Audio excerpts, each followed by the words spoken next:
네, 여러분 안녕하십니까. 필드 소방전술 저자 김경진입니다. 여러분 시험 준비하시느라고 고생하셨고요. 이번에 소방 2022년도 소방 승진 시험은 대체적으로 어려웠다 이렇게 얘기할 수가 있습니다.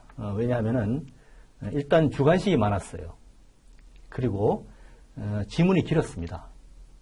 그리고 좀 더 깊이 들어가서 볼 수 있는 문제들이 조금 있었어요. 그래서 대체적으로 제가 보기에는 좀 어려웠다. 그렇게 볼 수가 있습니다. 그래서 앞으로 시험이라는 것이 소방 전술은 같이 이렇게 인강을 통해서 같이 공부하는 것이 좀 유리하지 않나 그런 생각을 해봤습니다. 그리고 제가 강의해온 필드 소방 전술 기본서 3권하고 그 다음에 문제집, 필드 소방 전술 문제집하고 그 다음에 서브노트에서 거의 제가 강의할 때 중요하게 강조한 것들이 거의 뭐 대부분 나오지 않았나 그렇게 생각을 하고 있습니다. 아무튼 자 그럼 소방위 승진시험 1번부터 한번 같이 풀어보도록 그렇게 하겠습니다. 자 1번을 보시면은 가스의 불안전 연소 현상에 관한 설명으로 옳은 것을 물었습니다. 자 그러면은 가스 바너에 대해서 이것이 과연 항염이냐, 리프팅이냐, 프레시백이냐, 블로오프냐 이렇게 이걸 설명하라는 얘기인데요. 같이 한번 보시죠. 자, 버너에서 항적 생염이 나오는 것은 공기량이 부족해서지만 항염이 길어져서 저온의 피열체에 접촉되면은 불안전 연소를 촉진시켜까지는 좋아요. 이건 맞습니다. 왜? 항염이라는 것이 버너에서 나오면은 구멍이 큰 원인인지 뭐 아무튼 여러 가지 원인으로 인해서 이것이 나오는 힘이 별로 없는 것이죠. 그래서 불안전 연소에서 끝에서 이렇게 노란색으로 항색으로 타고 있는 것을 말하는데 이런 것들이 과연 여기까지는 좋아. 불안전 연소다. 그런데 이산화탄소를 발생시킨다는 것은 잘못된 것이죠. 이것은 CO가 발생된다 이렇게 보셔야 됩니다. 완전 연소가 아니고 불안전 연소이기 때문에 CO가 되는 것입니다. 이산화탄소를 완전 연소를 얘기하는 것이죠. 자, 그래서 1번은 틀렸고요. 옳은 것을 물었습니다. 1번은 틀렸고. 자, 리프팅은 버너의 가스 분출 구멍에 먼지 등이 끼어 가스 분출 구멍이 작게 된 경우에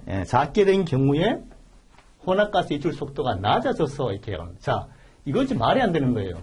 작게 됐다면은 유출 속도가 커져야 되는데 낮아졌다. 그럼 이게 커야 된다는 얘기죠. 커야 된다 이런 얘기인데 이게 잘못된 것입니다. 틀렸습니다.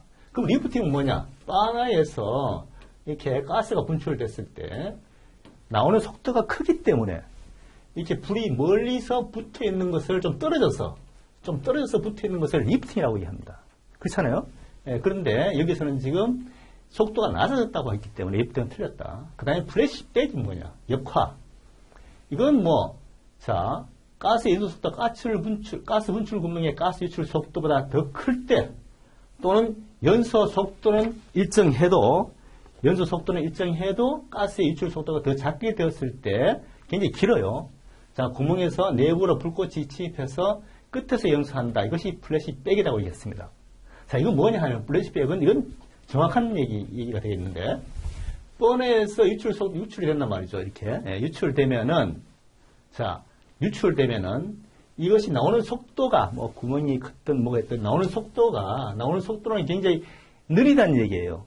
느리다는 얘기입니다. 그러니까 이 불이 어떻게 되겠어요? 안으로 연소 속도는 큰데 나오는 압력이 작으니까 이렇게 들어간단 말이죠. 그래서 이것을 프레시백이라고 얘기합니다. 역화 현상. 그렇죠? 이거는 답이 정확합니다. 그 다음에 블로우오프는 뭐냐? 역화 상태에서 가스 분출이 심하여 불꽃이 노즐에서 떨어져서 꺼져버리는 현상이다. 꺼져버리는 현상이라고 얘기했습니다. 역화 현상에서. 그런데 이건 잘못된 것이 역화란 말이 들어가면 안 된다. 왜? 블로우오프라는 것은 리프팅의 진행 단계예요. 다시 말하면 버너가 있으면 여기서 가스가 쭉 나오면 리프팅은 좀 더 떨어져서 불이 붙는다는 얘기잖아요. 왜? 유출 속도가 타는 속도보다 크니까. 그런데 블로우오프는 이게 더 커져서 꺼져버리는 겁니다. 그게 블로우오프거든요. 그러니까 역화 상태에서가 아니다. 그건 뭐냐? 리프팅 상태다 이거예요. 그죠? 리프팅 상태라고 해야 되는 겁니다. 그래서 이거 틀렸다. 그래서 답은 3번이 되는 것입니다. 자, 그러면, 자, 다음.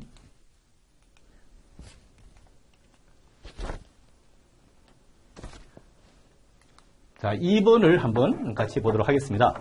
자, 화재 특수현상에 관한 설명으로 옳지 않는 것을 물었습니다. 특수현상, 화재 특수현상이 뭐죠? 화재 진행, 제가 굉장히 중요하다고 항상 설명을 했습니다.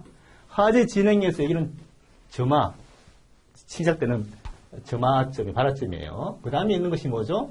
여기서 있는 것이 프레임 오버 현상이다. 그죠? 두 번째 있는 것이 뭐라고 했습니까? 백드래프트 현상이라고 했어요. 세 번째 있는 것이 뭡니까? 롤오버 현상이라고 얘기했습니다. 마지막에 있는 것이 뭡니까? 자, 이것은 성장기고, 이거 체성기고요. 이것은 감퇴기가 되겠습니다. 그렇죠? 자, 그러면 여기서 프레시 오버입니다. 이것은 ASHOVR입니다. 네. 그럼 프레시 오버 전 단계가 롤오버가 되는데, 자, 지금 여기서 프레임 오버는 복도와 같은 통로 공간 벽바닥 표면, 이거는 맞는 거예요. 예? 화재가 점화돼서 시작할 단계는 복도와 벽으로 화재가 들어오는 겁니다. 그래서 복도에 가스가 있든지 벽에 페인트가 칠해져 있으면 굉장히 급속하게 화재가 상승될 것이다. 성장될 것이다. 이렇게 보는 거거든요. 그게 첫 단계입니다. 그죠? 그래서 이것은 맞는 것이다. 자, 롤오버는 뭐냐? 롤오버는 자, 이렇게 건물이 있다고 하면 불이 났어요. 그러면 프레시오 벽과 바닥 쪽으로 불이 붙어서 점점 가연성 가스가 차올라오면 천장으로 이렇게 가연성 가스가 누적될 것이다. 그러면 이 천장 쪽으로 이 불이 굴러서 계속 들어가서 천장 쪽으로 들어갈 것이다. 이것이 롤오버라는 얘기입니다. 그죠? 네, 롤오버라는 얘기예요. 자, 그러면은 롤오버는 보세요. 연소 과정에서 발생된 가연성 가스 중 산소와 혼합돼서 천장 부분에 직접됐다. 이게 맞다는 얘기예요. 그죠? 예, 직접돼서 끝부분에 매우 확대돼서 가는 현상이다. 롤오버는 맞는 겁니다. 그렇습니다. 그 다음에 뭡니까? 프레시 오버 얘기가 나왔어요. 프레시 오버는 요 체성계 전 단계라고 얘기를 했습니다. 예, 프레시 오버의 대표적인 전조 현상으로 고온의 연기, 산소의 자유와 고온의 연기, 또 폭발적, 동시다발적, 이것이 프레시, 동시다발적 말이 들어가야 되고요. 예, 이것이 또 자유로운 산소, 이것이 들어가야 됩니다. 예. 자, 그래서 롤오버가 사전에 관찰된다 하는 것은 맞다. 자, 그러면 프레시 오버의 전 단계가 뭐냐? 롤오버잖아요. 그죠? 그러니까 롤오버 현상이 관찰된다는 것은 프레시 오버 현상이 갖고 간다는 얘기예요. 그렇잖아요? 그래서 이것은 맞는 얘기다. 이렇게 볼 수가 있습니다. 자, 백드래프트 얘기가 나왔어요. 자, 여기 가운데 두 번째가 백드래프트 현상인데, 역류라는 얘기잖아요. 백드래프트는 물리적 폭발로, 아니죠. 화학적 폭발이죠. 왜? 산소와 관계가 있잖아요. 화학적 폭발이다. 이렇게 해야 됩니다. 산소와 관련이 있잖아요. 예. 그 다음에, 물리적 폭발이 뭐냐? 블레브죠. 블레리, BLEV입니다. 이것은 물리적 폭발입니다. 왜? 자, 탱크가 있어요. 가연성 가스가 차 있고, 화재가 나면은 메인 밸브가, 압력 조절 밸브가 한계에 차든다. 그러면 이 가연성 탱크의 가스가 점점 압이 차올라올 것이고, 결국 어떻게 될 것인가? 이 탱크에 금이 가겠죠. 금이 가고 나면 어떻게 됐습니까? 뻥! 터질 거란 말이에요. 터지면 여기서 파이어볼 현상이 일어나거든요. 그죠? 예. 파이어볼 현상이 일어난다. 그래서 이것이 바로 블레빈, 이 블레빈은 물리적 현상입니다. 현상이요. 산소의 결합과 관계가 없어요. 그래서, 자, 백드래프트는 항상 화학적 폭발로 여러분, 알고 계셔야 됩니다. 시험에 잘 나옵니다. 그래서 이것도 해서. 그래서 답은 뭡니까? 4번이 답이 틀렸다. 틀린 것을 물었으니까 답은 4번이 되겠다. 그렇게 하면 될 것 같습니다. 그 다음, 자, 넘어가세요. 3번, 위험물 화재 특수현상과 대처법에 대해서 옳지 않는 것을, 틀린 것을 물었습니다. 자, 그러면 이거 하기 전에 네 가지를 일단 알아야 돼요. 자, 여기서 오일 오버가 있고요. 그 다음에 보일 오버가 있습니다. 그렇죠. 보일 오버가 있고, 그 다음에 플러스 오버가 있고, 그 다음에 슬럽 오버가 있어요. 요 네 가지 됐을 때 우리가 알고 있어야 됩니다. 이해를 해야 됩니다. 자, 그럼 오일과 보일 오버 두 가지는 뭐냐 하면 화재와 관련이 있다. 이렇게 보시면 됩니다. 나머지는 화재와 관련이 없어요. 예, 그러면은, 자, 보일러버는 석유류가 혼합된 원유를 저장하는 탱크 내부에서 물이 외부 또는 자체적으로 발생한 상태에서 표면에 화재가 발생했다고 했습니다. 자, 맞는 거고요. 원유와 물이 함께 넘친다고 했습니다. 자, 그러면은, 보일러버는 말이죠. 탱크 파괴가 아니에요. 오일러버는 탱크 파괴입니다. 탱크 파괴. 이건 탱크 파괴가 아닙니다. 밑에 물과 함께 위로 넘치는 거예요. 밀어내서. 화재가 나서 뜨거우니까 밑에 물이 기름을 밀어서 밖으로 낸다는 얘기예요. 그렇죠? 예, 그러니까 이거는 맞는 얘기입니다. 이거는 맞다. 예. 그 다음, 위험물 저장, 그러니까 이것은 만약 우리가 일반적으로 대규모 화재 원인입니다. 화재 확대 원인입니다. 이것은. 자, 위험물 저장 탱크에 화재가 발생하여 오일러버의 위험이 있는 경우 냉각 소화를 원칙으로 한다. 이거는 냉각이 아니죠. 아니, 지금 위험물 탱크 폭발인데 냉각이 되겠습니까? 질식이 맞습니다. 네. 지금 우리 위시험뿐만 아니라 모든 문제가 이렇게 중간에 살짝 빼고 바꾸는 말장난 문제가 좀 많아요. 저도 그런 문제를 많이 이제 갖고 있지만, 아무튼, 자, 요렇게 해서 이건 틀렸다. 예?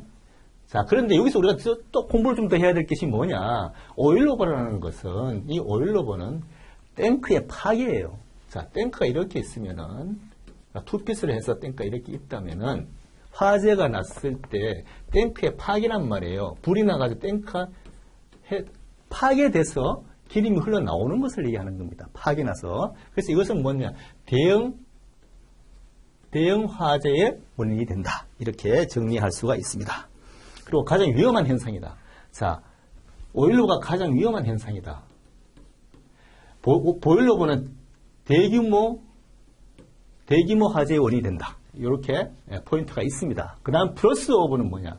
플러스 오버는 뜨거운 유류 표면 아래에 있는 물이 비딩에서 물이 위로 넘쳐나는 거거든요. 유류를 밀어 넘쳐서 나오는 거다. 이거는 화재와 관련이 없다. 화재와 관련이 없어도 이렇게 된다는 겁니다. 뜨거운 어떤 여러 가지 원인에 의해서 이렇게 된다는 얘기입니다. 이것도 맞는 얘기다. 슬러브 오버는 뭡니까? 슬러브 오버도 직접적인 화재 발생 요인이 아니다. 왜? 슬러브 오버는 기름이 끓고 있으면 여기에 우리가 식용유를 막 끓이는 데에다가 야채를 탁 던지면 팍 하고 오일이 밖으로 뿜어져 이게 퍼져버리잖아요. 그것을 슬러브 오버라고 하는 겁니다. 아시겠죠? 예, 그렇게 해서 이것도 맞는 얘기다. 답은 2번이 되겠습니다. 그 다음에 4번으로 넘어가 보도록 하겠습니다. 자, 4번에는 주스 요령 및 특성에 관한 설명이 나와 있습니다. 제가 이 시험 문제를 보면서 항상 제가 강조를 합니다. 중소분무, 저소분무, 고소분무 다 몇 메가파스칼에서 몇 도인가를 항상 알고 있어야 된다. 이 비교 문제가 분명히 나온다고 얘기를 했습니다. 그러면은, 자, 일단 옳지 않는 것을 물었습니다. 틀린 것을 물었어요. 그럼 중소분무 주스는 간창 압력이 0.6이 아니고 0.3이죠. 중소분무는 0.3메가파스칼입니다. 전개 각도는 얼마입니까? 30도가 맞습니다. 그 다음에, 일단 이건 틀렸어요. 답이 되겠죠. 그 다음. 이런 문제는 쉬워요. 금방 답이 나오니까. 저속분무 주스는 간접 공격 부분에서 가장 적합한 주스 방법으로서 수손폐가 적고 소화 시간이 짧다. 이거는 딱 좋은 얘기예요. 자, 그럼 뭐냐 하면은, 이건 로이드레만 전법이라고 얘기를 제가 설명을 했습니다. 다시 말하면, 자, 이러한 에서 화재가 났다고 봤을 때, 이 화재를 어떻게 합니까? 이 화재는 저속분무 주스를 써야 될 그 화재는 증발 잔열을 이용해야 되고, 자, 그 다음에 1700배 평창 수증기화, 그 다음에 539칼로리, 9칼로리, 이런 것들을 다 우리가 딱 와닿아야 돼요. 공부를 그 정도 했으면 딱 와야 됩니다. 그러니까 여기서 우리 소방관이, 자, 이 불을 끄기 위해서 어떻게 해? 격우를 작게 하고, 저속분무 주스로, 로이드레만 전법으로 물을 뿜어서 그것이 전체 수증기화 되도록 90% 이상이, 여기서 90%가 또 들어가야 됩니다. 이상이 수증기에 돼야 되고 밑에 물이 차면은 안 되고 그럼 실패했다. 그죠? 이렇게 보는 겁니다. 그렇죠? 자, 이런 것들 알고서 우리 일을 해야 돼요. 그러면 저속분무 주스는 이렇게 해서 굉장히 수선폐도 적고 소화 시간이 짧다. 여기 개구부에는 이렇게 개구부는 작게 해서 이 열이 밖에 우리 서방대원한테 오지 않도록 화상을 입으니까요. 그렇게 해야 됩니다. 자, 그래서 요거는 일단은 맞습니다. 일단 요건 틀렸고요. 답은 1번입니다. 자, 고속분무 주수는 직사보다 사정거리가 짧고 파괴력이 약하다. 그렇죠. 직사는 힘이 있고 가늘고 멀리 갑니다. 파괴력이 있습니다. 근데 고속분무 주수는 그보다 한 단계 낮죠. 그래서 보통 고속분무는 이것은 뭡니까? 이게 고속분무잖아요. 0.6 메가파스칼. 그렇게 볼 수가 있고요. 그리고 보통 각도는 10에서 30도다. 이렇게 우리가 외우라고 했습니다. 이건 맞다. 그 다음 대원에 대한 음모주수 요령으로 강렬한 복사일로부터 대원을 방어할 때는 여론과 대원 사이에 해야 된다. 이거 좋은 말이죠. 다시 말하면 화재가 났어요. 우리 대원이 이렇게 방수를 하고 있는데 이 대원을 보호하기 위한 이 대원과 여론 사이에서 여기서 우리가 막아주는 것이 바로 우리가 음모주수로 사용한다. 이 맞잖아요. 그죠? 맞는 겁니다. 그래서 이것도 맞는 말이다. 그래서 답은 1번이 된다. 그렇게 볼 수가 있겠습니다. 그 다음에 넘어가서요. 자, 5번을 한번 보도록 하겠습니다. 위별 화재 진화 방법으로서 옳지 않는 것이 뭐냐 물었습니다. 물과의 관계, 그것을 적응하느냐 안 하느냐, 그런 반응을 하느냐 이걸 지금 물은 거예요. 그래서 1번 보시면 알칼리 금속 화산 화물에 이를 합류한 것에는 물을 사용해서는 안 된다고 했습니다. 당연히 알칼리 금속 화산 화물은 물을 사용하면 안 됩니다. 그렇죠? 저거는 인류 물을 사용해서는 안 된다. 자, 철분, 금속, 분, 마그네슘, 이것은 이류잖아요. 이것은 이류. 마른 물에 건져 분말, 금속 화재용 분말 약재를 사용해서 실식소한다. 아주 좋은 얘기가 되겠습니다. 그 다음에 수용성 석유류 화재에서 사리, 알코올염포 이런 것들은 희석하는 게 맞죠. 그죠? 아주 얘기할 것도 없어요. 맞다. 자, 여기서 문제가 뭐냐. 유황, 항아린, 인화성 고체는 물을 이용해서 냉각수가 적당하다고 되어 있어요. 이거는 잘못된 것이죠. 왜냐하면은, 자, 유황이나 인화성 고체, 이런 것들은 냉각수화가 가능합니다. 가능하죠. 그러나, 항아린, 요거는 이류 항아린은 냉각수, 물과의 반응을 하기 때문에 냉각수는 안 된다는 거예요. 그러니까 이 문제가 그냥 우리가 싹 지나가면은, 이거, 냉각수가 적당해. 이렇게 알 수가 있는데, 사실은 잘 읽어보면 여기에 싹 들어가 있단 말이에요. 항아린이. 그렇죠. 이것 때문에 이건 틀린 겁니다. 그래서 옳지 않는 것을 물었으니까 4번은 답이 된다. 그렇게 볼 수가 있습니다. 그래서 이 지문을 읽을 때는 항상 시간이 없더라도, 시간이 쫓기는 건 이번 시험에서는 어쩔 수가 없어요. 지문이 길고 주관식이라서. 그러나 하나하나 다 읽어보셔야 된다. 놓치면 안 됩니다. 자, 그래서 답은 4번이 되겠다. 그렇게 볼 수가 있겠습니다. 자, 그럼 6번으로 넘어가 보도록 하겠습니다. 자, 소화약제의 사용이 제한되는 소화대상물로 옳지 않는 것을 물었습니다. 다시 말하면 제한되는 것이 아닌 것은, 다시 말하면 맞는 것은 뭐냐, 이게 적용되는 것이 뭐냐 물은 거예요. 이게 헷갈립니다. 그죠? 헷갈리게 돼 있어요.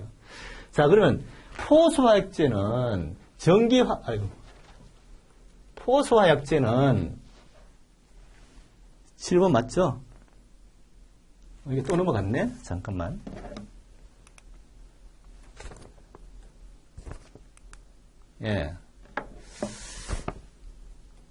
자, 포소화약제는 말이죠. 이것은 전기통신, 이건 안 돼요. 왜? 포소화약제는 뭡니까? 물이 있잖아요. 물이 있지 않습니까? 물 플러스 약제거든요. 그래서 전기통신, 이것은 안 된다는 거죠. 그러니까 이것은 일단은, 이건 맞는 거예요. 일단 여기 제한되는 품목에 들어가는 겁니다. 그 다음에 이산화탄소 소약제는 제오류는 자기 반응성입니다. 반응성 산소를 갖고 있습니다. 폭발 원료도 있죠. 니트로글리세린 어쩌고 저쩌고. 그래서 이것도 일단은 제한되는 걸로서는 맞다. 그렇죠. 그 다음에 자, 하론소약제. 하론소약제는 기상, 액상, 인화물질에 딱 맞습니다. 그렇죠. 이거는 사론을 여기 사용할 수가 있어요. 그래서 이거는 답이 일단 되는 것이고, 그 다음, 분말소화약제에서 가연성 금속. 예, 분말소화약제는 가연성 금속이나 뭐 오류, 이런 것들은 제한되는 데 들어갑니다. 됐죠? 예, 그래서 답은 3번이다. 그렇게 볼 수가 있겠습니다. 자, 그 다음에 7번으로 넘어가 보도록 하겠습니다. 자, 발화점, 인화점, 연소점에 대한 설명이 나와 있습니다. 예, 틀린 것을 물었어요. 자, 틀린 것을 물었습니다. 자, 볼까요?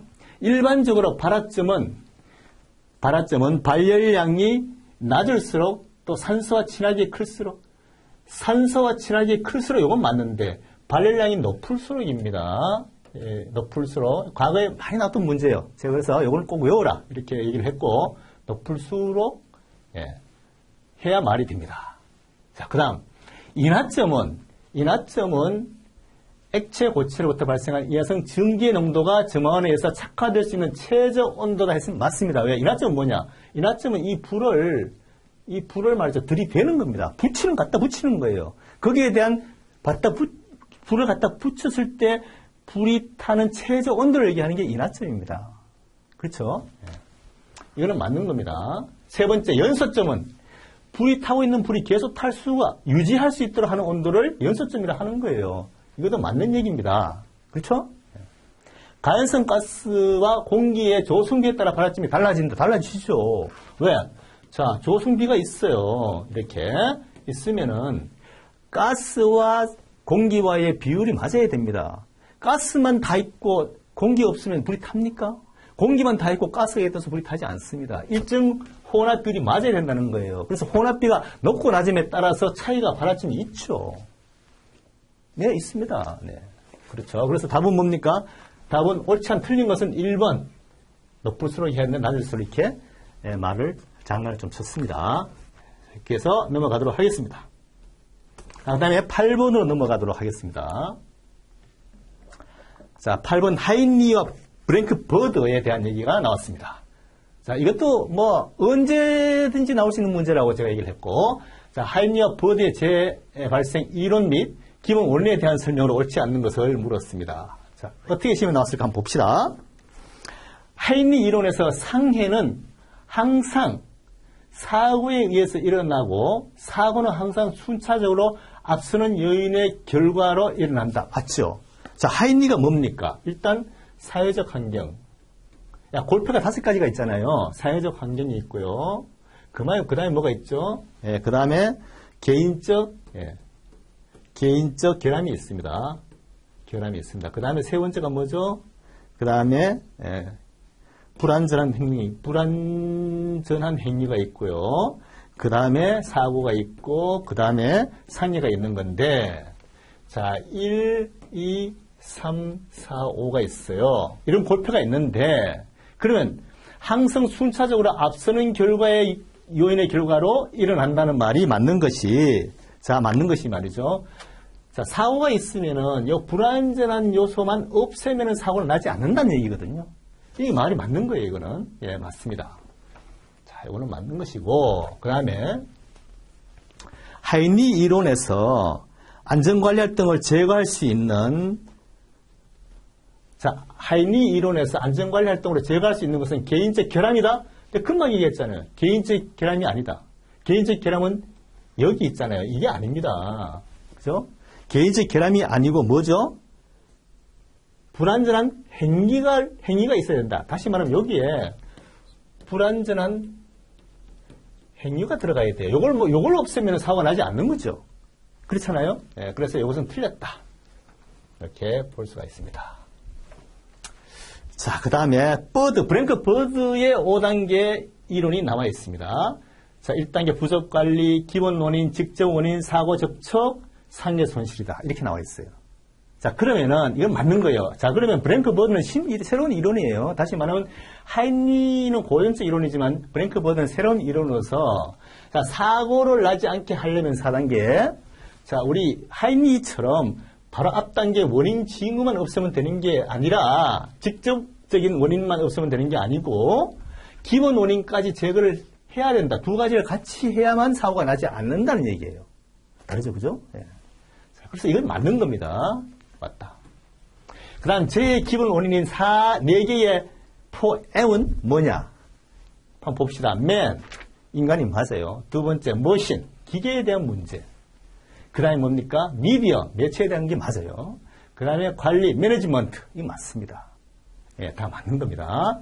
저것도 맞는 것이다. 그래서 답은 바로 2번이 답이다.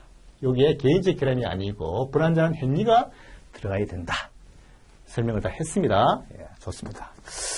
자, 그러면은 이제 9번으로 넘어가 보도록 하겠습니다. 자, 화재 현장에서 발생하는 유해 생성 물질에 관한 설명으로서 틀린 것이 뭐냐 이렇게 물었습니다. 틀린 것이 뭐냐? 좋습니다. 자, 그러면은 한번 봅시다. 시한나수소는 PVC와 같은 염소가 함유된 수지류가 탈대주로 생성, 이건 딱 이 앞에만 보면 딱 알 수 있어요. 이건 시한화수소가 아닙니다. 이거는 뭡니까? 연마수소에 대한 얘기예요. 네, 일단 이건 틀렸다. 우리 앞에만 보면 되는 것이죠. 네. 자, 그리고요. 자, 표현 맞습니다. 연마수소입니다. 두 번째, 암모니아. 냉동창고에서 나오는 암모니아는 25ppm이죠. 네. 암모니아는 질소 함유물이 연소할 때 발생하는, 자, 질소 함유물이 연소할 때 발생하는 연소 생성물로서, 자, 무색의 기체, 기도 조직의 심한 손상, 냉동시설의 냉매, 맞습니다.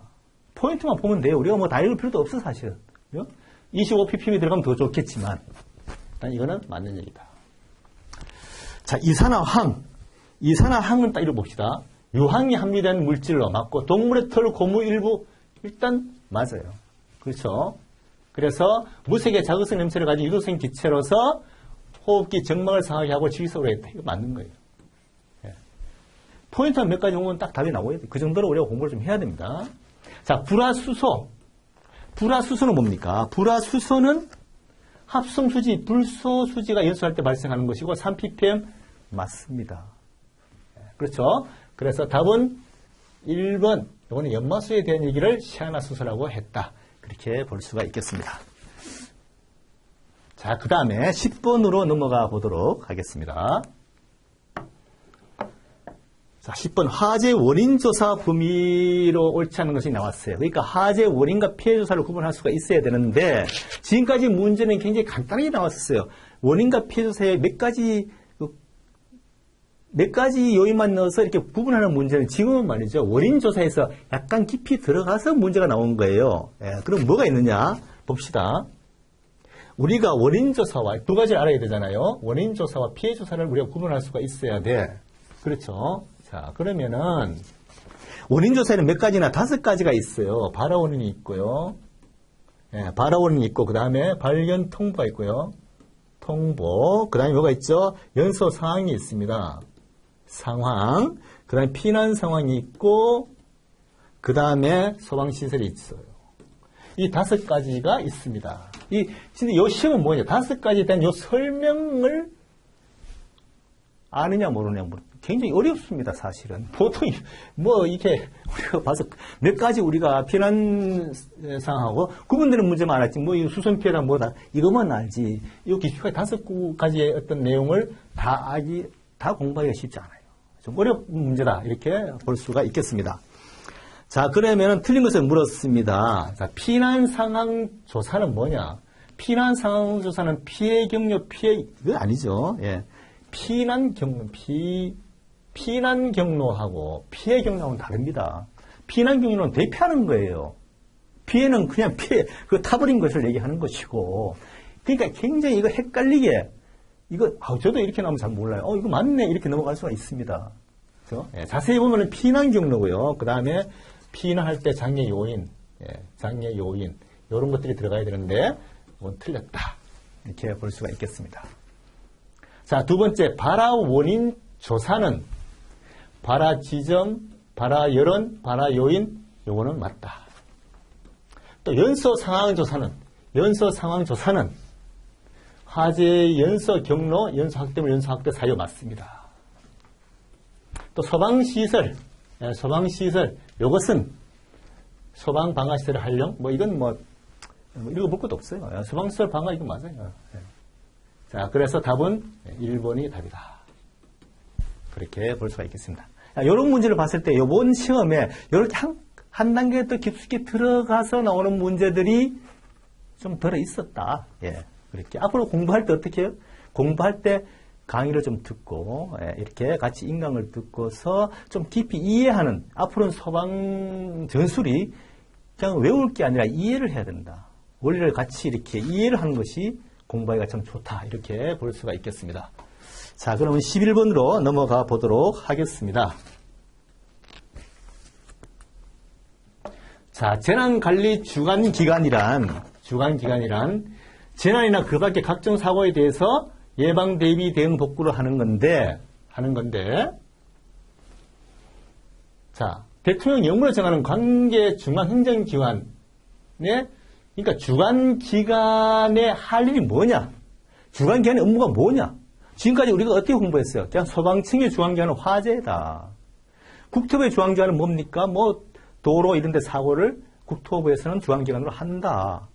또 질병관리청, 감염, 이런 것들을 코로나19 이런 거 한다. 우리가 또 산림청 산불. 이렇게 주간기관을 몇 개만 알고 있었는데, 요거는 살짝 소방청도 아니고, 국토교통부도 아니고, 행정안전부도 아니에요. 보통 행정안전부가 시험에 나온다고 제가 얘기를 했는데, 아닙니다.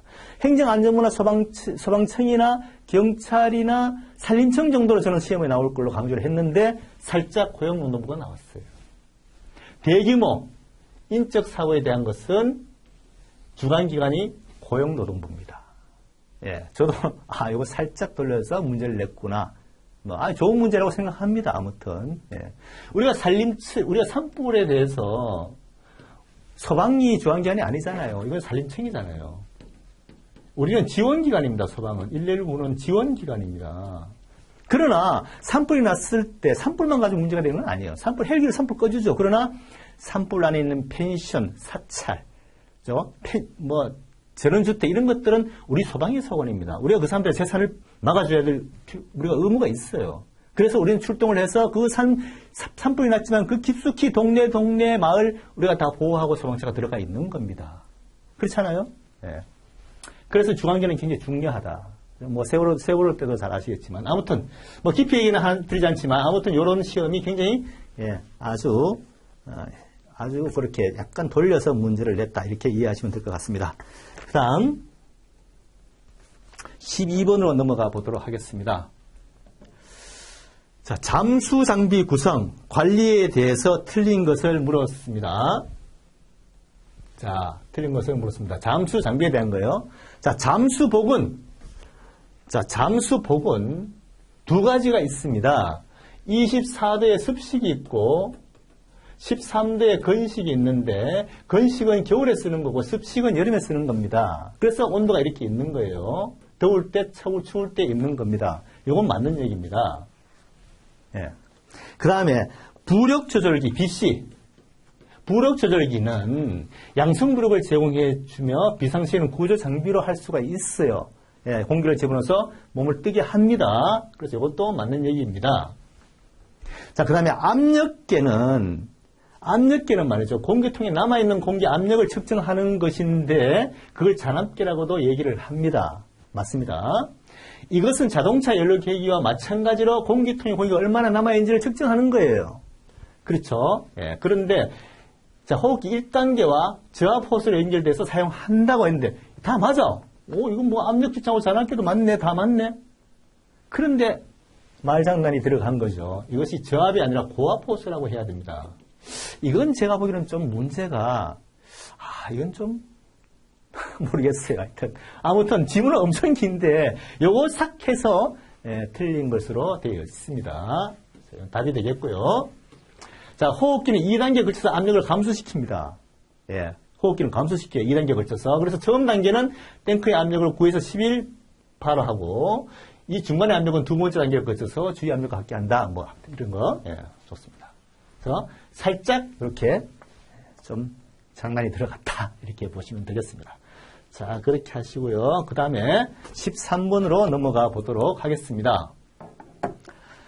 자, 13번은 119 구조대 편성과 운영에 관한 설명 기본적인 내용이 나와 있습니다. 굉장히 쉬운 문제라고 볼 수가 있겠습니다. 자, 우리가 구조대 종류, 구조대원의 자격 기준 이런 것들은 말이죠. 대통령령으로 되어 있죠.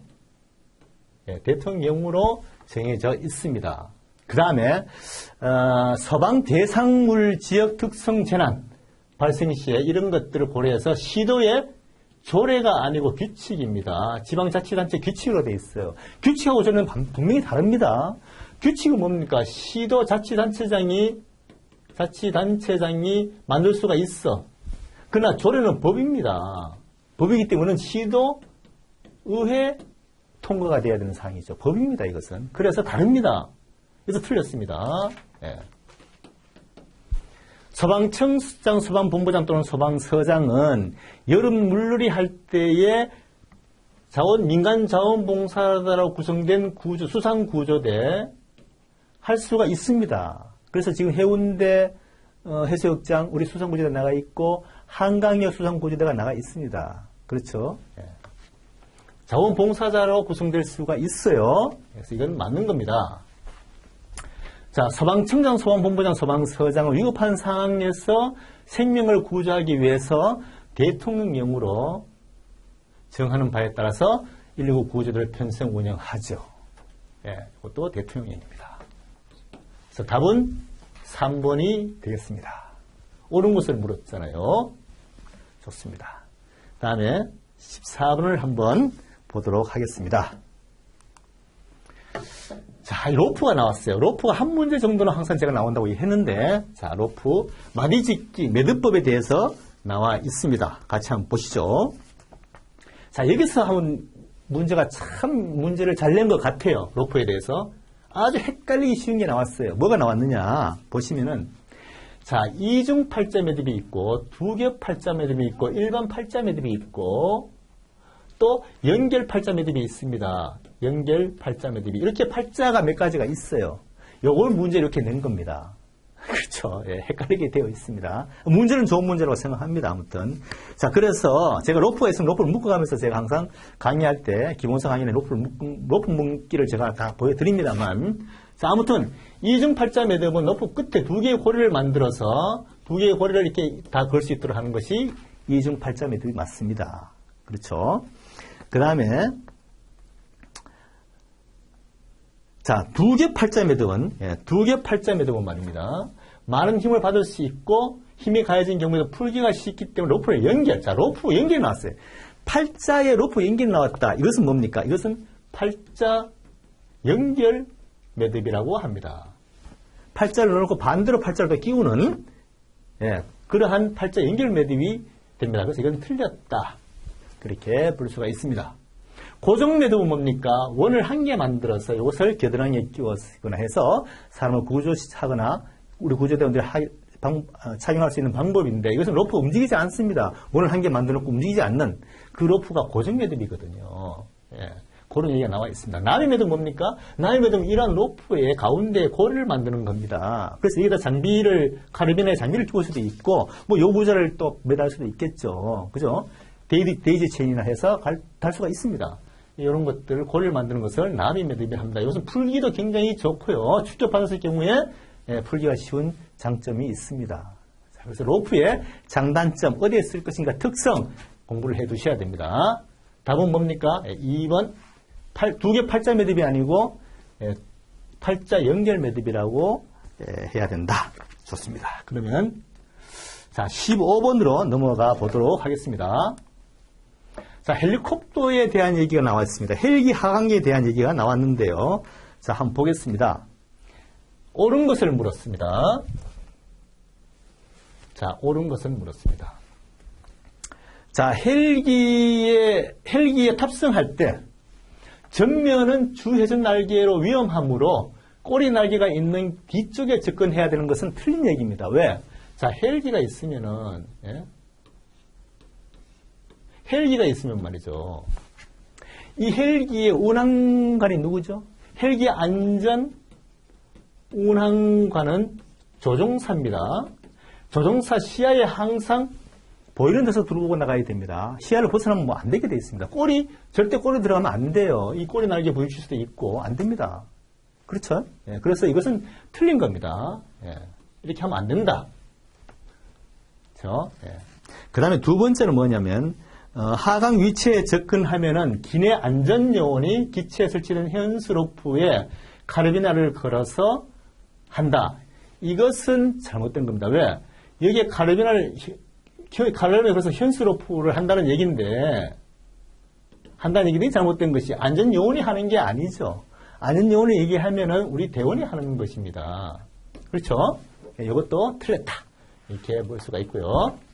자, 하강 시에 착지점을 얘기한 건데, 항상 헬기는 우리가 알아둬야 될 것이, 헬기 하강 해보셨잖아. 헬기 하강은 지상에서 10m에서 일단 전지가 아니고 속도를 줄여야 된다. 속도를 줄인다.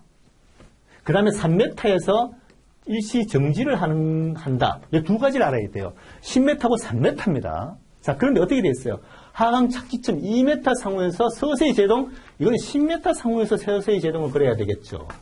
반드시 정지할 수 있는 것은 3m입니다. 그죠? 그래서 이건 틀렸다. 이렇게 볼 수가 있겠습니다. 자, 그 다음에 발을 헬기에 붙인 채, 최대한 하늘 쪽으로 보고서 탁 차서 헬기를 살짝 밀듯이 해서 한 번에 쫙 내려오는 것이 헬기 하강이라고 합니다. 그렇죠? 예, 이건 맞는 얘기예요. 예. 그래서 헬기 딱 자세 잡고서 있다가, 자, 하강하면 하강 복창하고 살짝 발을 밀면서 너무 심하게 꽉 하면 헬기가 돌아버립니다. 그죠? 예. 그러니까 톡 해서 쫙 해서 10m 정도 옆으로 보면서 내려오잖아요. 쫙 해서 10m 정도에서 살짝 제동을 잡고서 쭉 내려갔다 3m에서 일치 정지. 그리고 샥 내려오는 거예요. 그렇죠? 그래서 옳은 걸 물었기 때문에 15번에 4번이 답이 되겠습니다. 다음 16번으로 넘어가 보도록 하겠습니다. 자, 16번에 한번 보겠습니다. 자, 다음에 설명하는 가스. 이 가스는 뭐냐? 가스는 무슨 가스냐? 이걸 지금 물은 겁니다. 자, 읽어보면 가스의 독특한 특성 때문에 용매, 다공물질을 용매시킨다. 자, 용매가스를 얘기하는 거네요. 용매가스를 얘기하는 겁니다. 그럼 용매가스가 여기서 뭐냐? 딱 보면 나와 있어요. 용매가스는 뭐. 자, 아세틸렌, 이건 용매가스입니다. 그렇죠? 산화에틸렌하고 암모니아는 뭡니까? 이것은 요 두 개는 액화가스죠. 액화가스. 액화가스라고 얘기합니다. 그렇죠? 예, 그 다음에 마지막 뭡니까? 요거는 수산 압축가스라고 얘기합니다.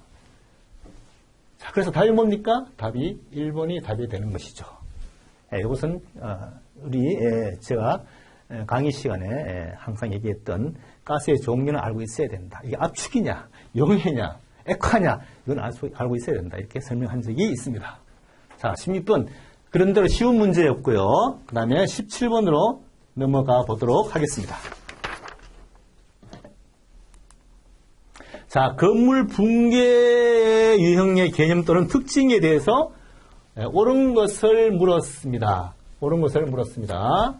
자, 건물 붕괴입니다. 건물 붕괴가 몇 가지가 있죠, 여러분. 그러면은, 자, 봅시다. 옳은 것을 물었는데요. 봅시다. 건물 붕괴될 가능성이나 징후 관찰되면 즉시 안전조치를 취해야 된다. 우선 건물 안에서 작업하고 있는 모든 대원들을 즉시 건물 밖으로 철수시키고, 좋은 말이에요. 좋은 얘기만 하고 있어. 건물의 둘레에 붕괴 안전지역을 설정하고, 일반적으로 붕괴 안전지역은 건물 둘레 1.5배 이상으로 한다 하는 게 이게 잘못된 거예요. 이것도 지나갈 수가 있어. 나도 이거 맞네. 1.5만 보잖아요. 눈이 1.5만 들어와. 이거 맞네. 맞구나. 이렇게 넘어갈 수가 있는데 틀린 겁니다. 왜? 건물 둘레가 아니고 높이를 얘기하는 겁니다. 자, 이렇게 해서 건물이 있으면, 예? 자, 붕괴 조짐이 있어. 자, 이것이 뭡니까? 20m야. 높이가. 그럼 여기 안전거리는 얼마냐? 1.5배니까 30m의 안전거리를 둬서 여기서 소방차는 이 밖에다가 주차를 해야 되는 겁니다. 그렇죠? 자, 그러면 건물 높이에 1.5배인데 이건 뭡니까? 건물 둘레 1.5배를 했으니 요건 틀렸다. 요거 아주 요런 거 참, 이거, 시간도 없는데, 읽는 것만 해도 1분은 걸리겠구만. 그런데 이것도 어렵습니다. 아무튼, 우리가 시험을 공부할 땐 지문을 하나하나 자세하게 빠짐없이 읽어야 된다 하는 것, 이번 시험에서 절실히 경험이 되었습니다. 자, 경사형분계는 마주보는 두 외벽에 모두 결함이 발생해서, 두 외벽에 모두 결함이 발생해서 바닥이나 지붕 아래에 무너져 내리는 경우, 요거는 경사형 붕괴가 아니죠. 요것은 뭡니까? 팬케이크, 시루떡. 사람 사는 공간이 없어. 최악이야. 이것이 경사형 붕괴가 아니다. 경사형 붕괴는 뭡니까? 경사형 붕괴는 말이죠. 이렇게 있으면은, 이렇게 해서 이 사람이 살 수 있는 공간이 있는 거, 이것이 경사형 붕괴예요. 이건 틀린 겁니다. 자, V자형 붕괴는, 자, 마주 보는 두 외벽 중에 하나의 결함, 이것이 경사형 붕괴, 어찌 V자입니까? V자는 이거잖아요. V자는 이렇게 무너진 것을 V자형 붕괴라고 합니다. 이거는 경사형 붕괴를 얘기한 것이죠. 경사형. 틀렸습니다. 자, 캔틸레버형 붕괴는 가장 안전하지 못하고 2차 붕괴에 가장 취약한 유형이며 건물에 가해지는 충격에 의해서 한쪽 벽판이나 지붕 조립 부분이 무너져 내리고 다른 한쪽 원인을 그대로 유지하고 있는 것은 아주 좋은 말입니다. 이건 맞는 얘기예요. 이건 뭐냐 그러면은 캔틸레버형 붕괴는 이거잖아요. 이렇게 건물이 있으면은 이렇게 해서 요 걸려 있는 것이 캔틸레버가 뭡니까? 한쪽만 지지가 되어 있는 거잖아요. 여기에 사람이 이렇게 있다면은 이거 언제 붕괴될지 모르는 최악의 위험한 상황을 초래한다. 이것이 캔틸레버형 붕괴라고 합니다. 그래서 옳은 것을 물었으니까 답은 4번이 되겠다. 자, 그렇게 해서 그 다음 18번으로 넘어가 보겠습니다. 자, 재난비 안전관리기본법상 긴급구조 현장 지휘에 관한 내용인데요. 한번 봅시다. 틀린 것을 물었습니다. 자, 잠깐만요. 아이고, 여기 이렇게 하면 넘어가더라고요. 자, 18번. 자, 틀린 것을 물었습니다. 틀린 것. 재난 현장에서 긴급구조 활동하는 긴급구조 지원기관의 인력, 장비, 물자에 대한 운영은 현장 지휘를 하는 긴급구조 통제단장의 지휘 통제에 따라야 된다. 이거 뭐 당연히 통제단장의 말을 따라야죠. 긴급구조 지원기관 아시죠? 각 공사, 전기, 가스 이런 거 다 긴급구조 지원기관으로 되어 있는데 여기에 통제단장의 말을 따라야지. 당연히 그렇게 되어 있습니다. 맞는 얘기입니다. 그 다음에 자, 재난 현장의 구조활동 중에 초동 조치사항에 대한 언론 발표 등은 연락 공보 담당이 지명, 이건 틀렸습니다. 연락 공보 담당이 통제단장이 하라고 하면 하겠죠. 그러나 통제단장이 지시하는 사람이 하게 되어 있습니다. 지휘관이 지시하는 사람이. 소방서장이 자기 할 수도 있어. 그러나 소방서장이 저기 공보 담당, 안전 담당이 하시오 하면 그렇게 하는 거예요. 연락 공보 담당은 아니다. 그래서 이건 틀렸다. 볼 수가 있습니다. 자, 시군구 긴급구조 통제단장은 통합지원본부 시군구의 구단체장 통합지원본부의 장에게 긴급구조에 필요한 인력이나 물자 등을 지원을 요청할 수가 있죠. 당연히 자기들이 지원을 해야지. 그렇죠. 인력 물자 예산도 있습니다. 보호 물자다, 긴급구조 물자도 다 갖고 있어요. 창고에 가면 꽉 차 있어. 지원해야지. 각급 통제단장은 긴급구조 활동을 종료할 때에는 재난현장에 참여한 지역사고 수습본부장, 통합지원본부장과 협의를 거쳐서 좋은 말이지. 다 좋은 말이야. 답은 2번이 틀렸다. 이렇게 볼 수가 있겠습니다. 자, 그리고 18번으로 넘어가 보도록 하겠습니다. 19번입니다. 18번이 아니고. 자, 화학물질이나 물리적 위험물질 등 위험물 누출 사고 현장에서 구급활동으로 옳은 것을 물었습니다. 자, 그럼 여기서 우리가 뭘 알아야 되느냐? 세 가지를 알고 있어야 돼. 뭡니까? 오염구역, 핫존, 그 다음에 뭡니까? 오염통제구역, 웜존, 그 다음에 뭡니까? 안전지역, 콜드존. 이 세 가지를 구분할 수 있어야 된다. 이런 얘기를 지금 질문을 한 겁니다. 그렇죠? 자, 그러면은, 자, 오염구역에서 오염물질에 노출된 의복은, 옷은 잘라내야지. 그걸 갖고 넘어가면 안 돼요. 그대로 입혀둔 채 이건 무조건 틀렸어. 잘라내고서 이불을 감싸서 통제구역 웜존으로 들어가는 겁니다. 핫존에서. 예, 좋습니다. 일단 이게 틀렸어요. 옳은 것을 물었네. 제독장치는 오염구역에 설치해서 오염을 제거한 후에 환자를 오염 통제구역으로 이동하게 한다. 야, 이거는 잘 보세요. 제독장치는 오염구역에 설치해서 오염을 제거한 후에 한다. 제독장치는 어디에 설치하느냐가 문제잖아요. 제독장치 어디에 들어가? 웜존에 들어가거든. 그죠? 트랩. 예? 트랩 3개를 우리가 레드 트랩, 트랩을 3개를 지나야 될 거 아니에요. 여기서, 제독소에서. 자, 이것은 오염구역에 설치하는 것이 틀렸다. 이렇게 볼 수가 있겠습니다. 자, 다시 틀렸습니다. 이것도. 자, 그 다음에 세 번째 오염 통제구에서 사용한 구급 장비는 안전 콜드존에서 사용해서는 안 된다.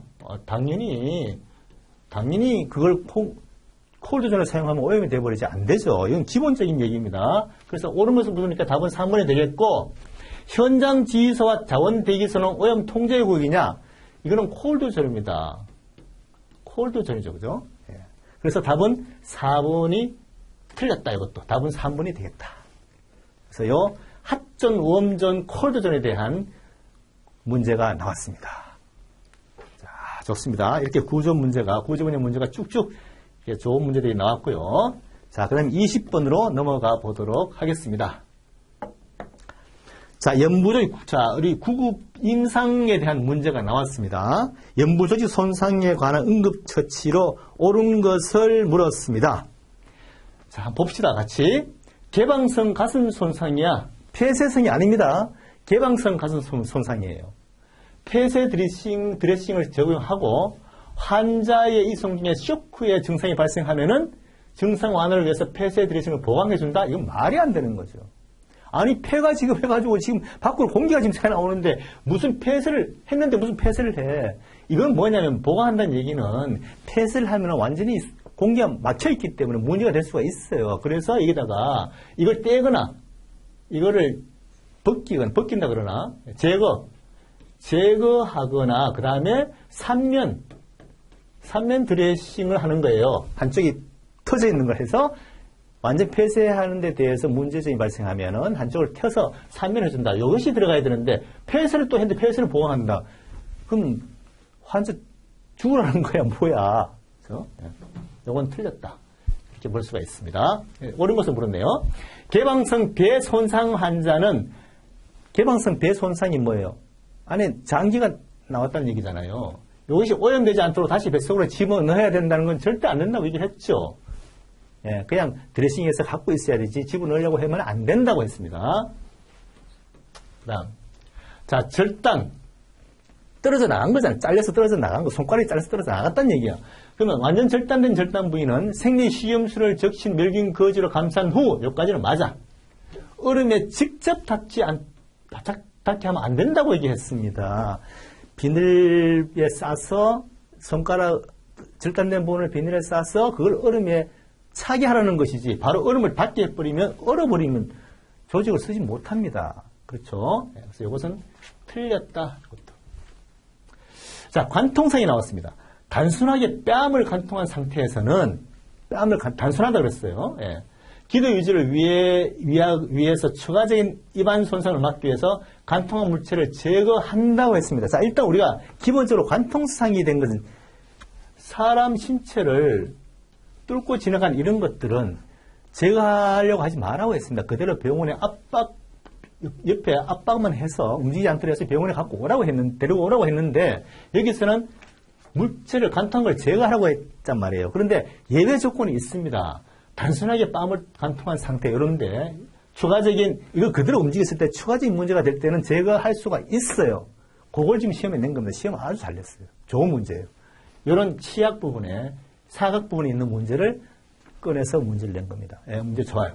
아무튼 이것은 4번이 답이다.